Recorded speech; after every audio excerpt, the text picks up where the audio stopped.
Chapter 20 Talismans, the Lamen, the Pantacle. Karasorer.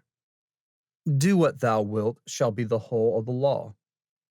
Really, you comfort me when you turn from those abstruse and exalted themes with which you have belabored me so often of late to dear, cuddlesome little questions like this in our letter received this morning.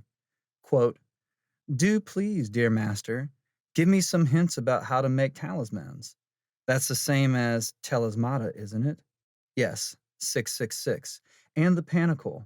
The official instructions are quite clear, of course, but somehow I find them just a little frightening. End quote. Well, I think I know pretty well what you mean, so I will try to imitate the style of Aunt Tabitha in The Flapper's Fireside. For one thing, you forgot to mention the layman. Now, what are these things when you are at home? That's easy enough. The layman is a sort of coat of arms. It expresses the character and powers of the wearer. A talisman is a storehouse of some particular kind of energy, the kind that is needed to accomplish the task for which you have constructed it. The pantacle is often confused with both the others. Accurately, it is monumentum mundum, the universe in little. It is a map of all that exists, arranged in the order of nature. There is a chapter in Book 4, Part 2, devoted to it, pages 117 through 129. I cannot make up my mind whether I like it. At the best, it is very far from being practical instruction. The chapter on the layman, pages 159 through 161, is even worse. An analogy not too silly for these three would be the chess player, the opening, and the game itself. But you will object, why be silly at all? Why not say simply that the layman, stating as it does the character and powers of the wearer, is a dynamic portrait of the individual, while the pantacle, his universe, is a static portrait of him? And that, you pursue flatteringly, is why you prefer to call the weapon of earth in the tarot the disc, emphasizing its continual whirling movement rather than the pantacle or coin as is more usual. Once again, exquisite child of our father, the archer of light, and of the sea-born Aphrodite, your well-known acumen has nicked the 90 and 9 and 1 over, as Browning says when he alludes to the tarot. And you will have gathered from the above, a talisman is a much more restricted idea. It is no more than one of the objects in his pantacle, one of the arrows in the quiver of his layman. As, then, you would expect, it is very little trouble to design. All that you need is to make considerations about your proposed operation, decide which planet, sign, element, or sub-element, or whatnot you need to accomplish your miracle.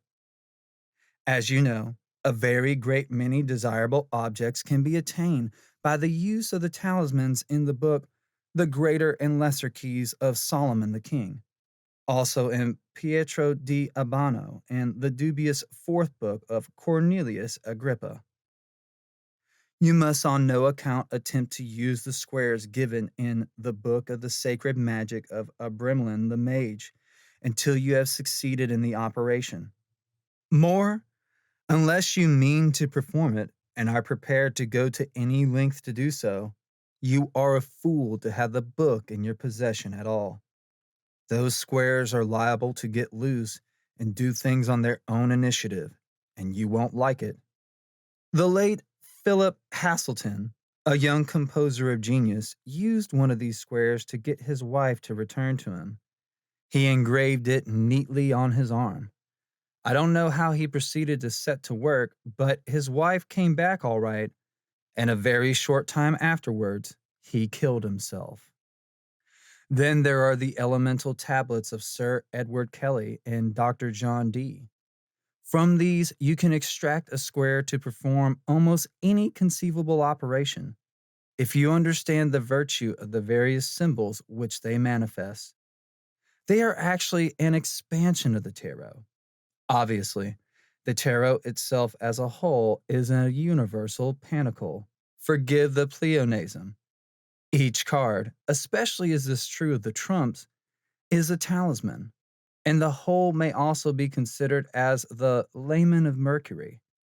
It is evidently an idea far too vast for any human mind to comprehend in its entirety, for it is, quote, the wisdom whereby he created the worlds, end quote.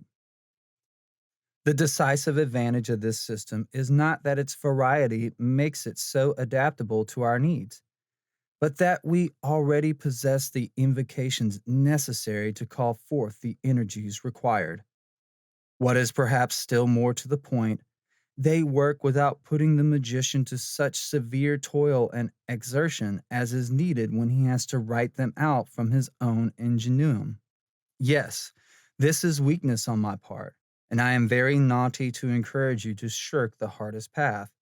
I used often to make the background of my talismans of four concentric circles, painting them, the first inmost in the king or knight scale, the second in the queen, the third in the prince, and the outermost in the princess scale of the sign, planet, or element to which I was devoting it. On this, preferably in the flashing colors, I would paint the appropriate names and figures. Lastly, the talisman may be surrounded with a band inscribed with a suitable versicle, chosen from some holy book or devised by the magician to suit the case. In the British Museum, and I suppose elsewhere, you may see the medal struck to commemorate the victory over the Armada. This is a reproduction, perhaps modified, of the talisman used by Dee to raise the storm which scattered the enemy fleet. You must lay most closely to your heart the theory of the magical link. See Magick, pages 107 through 122, and see well to it that it rings true. For without this, your talisman is worse than useless. It is dangerous, for all that energy is bound to expend itself somehow. It will make its own links with anything handy that it takes its fancy, and you can get into any sort of the most serious kind of trouble. There's a great deal of useful stuff in Magick, pages 92 through 100, and pages 179 through 189. I could go on all night doing nothing but indicating sources of information. Then comes the question of how to charge the talisman, of how to evoke or to invoke the beings concerned, and of so much that you need a lifetime merely to master the theory. Remember, too, please, what I have pointed out elsewhere, that the greatest masters have quite often not been magicians at all, technically. They have used such devices as secret societies, slogans, and books. If you are so frivolous as to try to exclude these from our discourse, it is merely evidence that you have not understood a single word of what I have been trying to tell you these last few hundred years. May I close with a stray example or so? The Equinox, Volume 3, Number 1, has the neophyte's panicle of Frater O.I.V.V.I.O.